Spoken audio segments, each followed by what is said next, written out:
Welcome to The Lift with Sheila Robinson-Kiss. Come on in.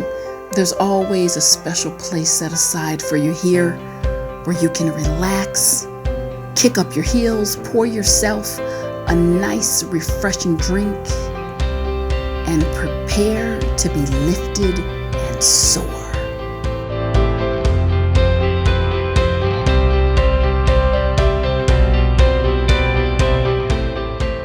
Thanks so much, everyone, and welcome back. Starting to understand your relationship cycles so you can stop freaking out. That's our topic today, and we're going to dive into that in just a minute. But before then, a little something to share with you. One of my good friends, her name is Rosita. She has a boutique, specialty boutique shop. It's not a brick and mortar. She doesn't have a physical location. She brings her boutique to you. So whenever I have a special event to go to, or I want to look fabulous, I pick up the phone and say, Rosita, can you come? And I could tell you, I could choose to shop at a chain store or one of these department stores. You can find them on every corner in a mall, but I choose Rosita for those special occasions because it's one of a kind. It's unique and special. And I can tell you, in all these years that I have utilized Rosita's service, I haven't seen anyone wear a pin or a brooch or a jacket or anything that I'm wearing, because it's just that unique. And this channel is very similar, folks. You can go the world over. And you won't find anything like it. This is boutique style. This is boutique style elevation. I bring you this information in three unique ways. First, you have the spiritual, which overlays everything. Then you have the combination, the psychology and the clinical information behind it. And then this is the creme de la creme. I give you the practical implementation.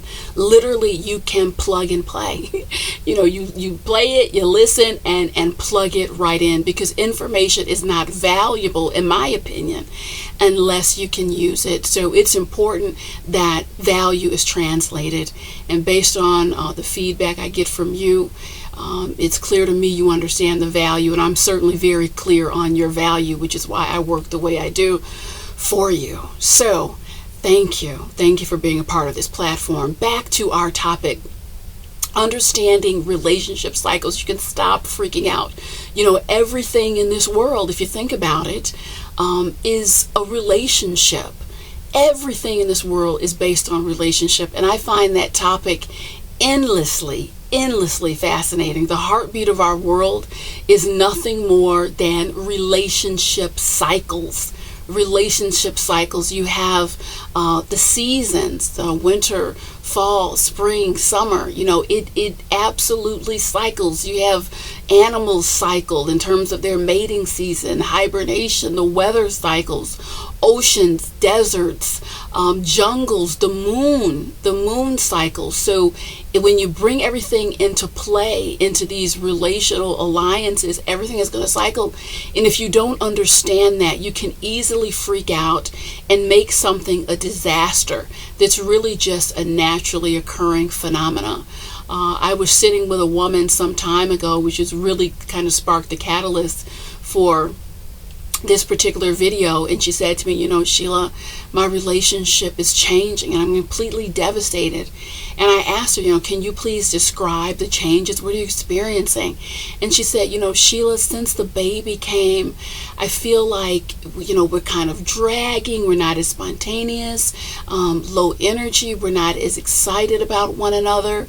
And she was literally complaining, browbeating her partner, falling into sadness. And I had to break some news to her. I said, you know what, everything you're feeling is right. You feel tired. You don't feel as plugged in. All of this is real and true. You know why? Because it's happening. It's happening. Your relationship is experiencing a natural cycle. And instead of asking the question, this is the key question asked during the cycles, how can I support myself and how can I support my counterpart? And most people do the exact opposite. It turns into me, I'm uncomfortable, so now we have to dissect this. Now, when you think about it, whether It's your family, whether it's romantic friendships, work relationships. Everyone wants to feel good all the time. You want to feel like it's peaches and cream. And relationships, it's sad what the media has done. Relationships don't work that way. There's going to be natural dips. You're going to experience highs and lows together. And those are normal. It doesn't have to be cataclysmic unless you make it cataclysmic. And I want to explain cycles, the relationship cycles, in an easy model that you can remember. I've used this for years in my work, in my lectures, and it's something that if you think about it, it really makes sense, and you can kind of plug this right in to your life and your relationship, just to be healthier, to get some elevation and lift. So the cycle is simple, but you may have not heard of this framework before. You probably haven't, because my work, this is an original and fresh body of work for you to take advantage of and enjoy. And so here it is. All relationships are going to experience a high tide, a low tide, no tide, scrutiny, or completely washed out. Now, say again, I'm going to explain each one of these. All relationships will experience a high tide, a low tide, no tide, scrutiny, I'm going to explain what that is, or completely washed out. A high tide is likely what you would think. That's when two people are together. Could be a friendship, could be a romantic relationship, what have you. Two people are at their best, feeling good, respecting, valuing one another. Everything is firing on all cylinders, high camaraderie, and that's going to create a swell of goodness. And so that's the high tide. The low tide is when there's very little energy. There's very little energy within self to transfer into the relationship. And what can create a low tide in an individual, which will transfer into the relationship? Things like stress. People start to review their lives. Job issues. So a lot of times external factors, things people are going through, will create a low tide, a low mood in a relationship. And then there's no tide. That's the times when there's just no momentum. There's no momentum. The relationship is stagnant. There's not movement toward joy. There's not movement toward despair. It's just stagnant, not moving. And then I want to explain what the scrutiny phase is. And a lot of people don't like to deal with this phase or don't like to hear it, but I have to bring the information to you that is real and relevant. And I'll tell you, I developed this piece on the scrutiny phase just based on so many individuals, couples, groups I've worked with over the years. The scrutiny phase is real. And the scrutiny phase happens when you set yourself apart from your relationship. You set yourself apart mentally. And you begin to question, is this good? Is it right? Who am I? Who is this person? A scrutiny phase can be fleeting, in a flash of a moment. A scrutiny phase could happen 3 times a year, once every 5 years. Sometimes they're light, sometimes they're more intense. There's really no exact way. It depends on who the individuals are and what you're going through. But understand that it is normal. It is normal to step back from your relationships. It doesn't matter how that relationship formed or where you're at. It's normal to step back and scrutinize it and look at it carefully and make some judgments. And how you handle that scrutiny phase will really set the tone and tempo, because most people can feel that energy when they're being scrutinized. Oh, he's different with me, or she's pulled back. A lot of times that scrutiny, and I'll give you some tips and suggestions in a second on how to deal with that. And the last phase is washed out. And that's when all the cycles really end and the relationship cycle is over. It has served its purpose. Two people cannot peaceably coexist or continue on.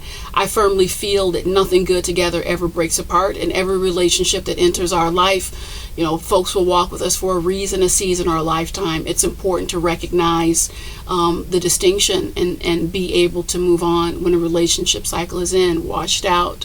So I want to share some suggestions on how you can support yourself and your counterpart through these cycles. I had a gentleman to say, Sheila, I don't think that I can stay in this relationship. I love her dearly, but I just don't think I can stay long term. I said, well, what's the issue? You say the love is there. I said, I'm not permitted to be anything other than up, sunny, supportive, fun, and it's like she needs that for me to be okay, and I can't sustain it. I just cannot sustain it. And again, the best suggestion I have for you is, you're in for a rude awakening if you feel that the people that you meet, if you don't give anyone in your space, in your life, space to be different, to change, to have a different mood, to have a down day, if they need to be one kind of way, you're setting yourself up for suffering.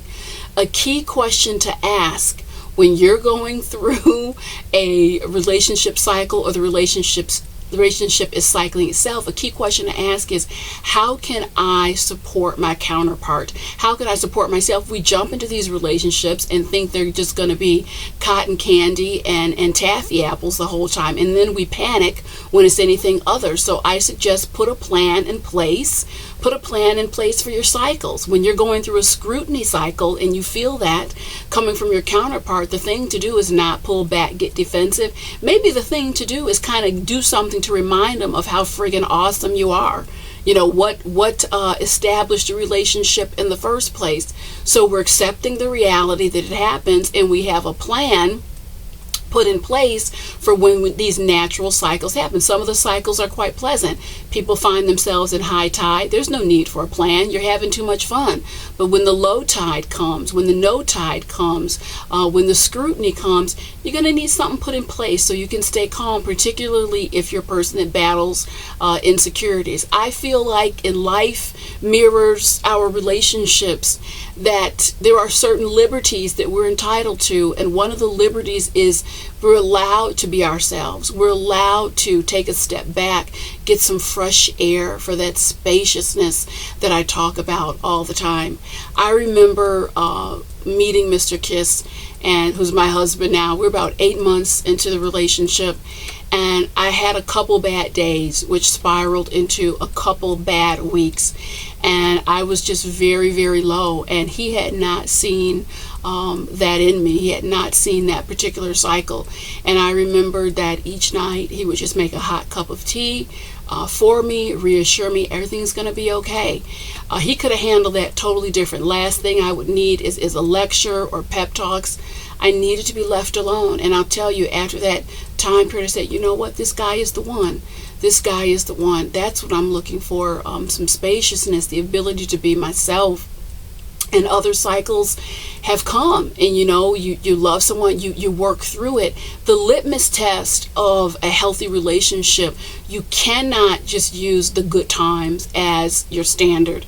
You really have to factor in, how do you handle challenges? How do you handle dips? To me, that's the underbelly. That you can call it the underglue that truly binds a relationship, because anyone can be fine in awesome times. It's, what do you do when those challenges hit?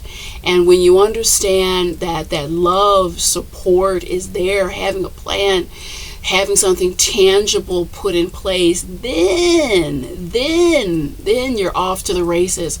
I think that freaking out over natural cycles destroys many relationships, and I'm thoroughly convinced that more people would be together, more marriages would be intact, more friendships would be intact if people would just cool off and understand the natural realities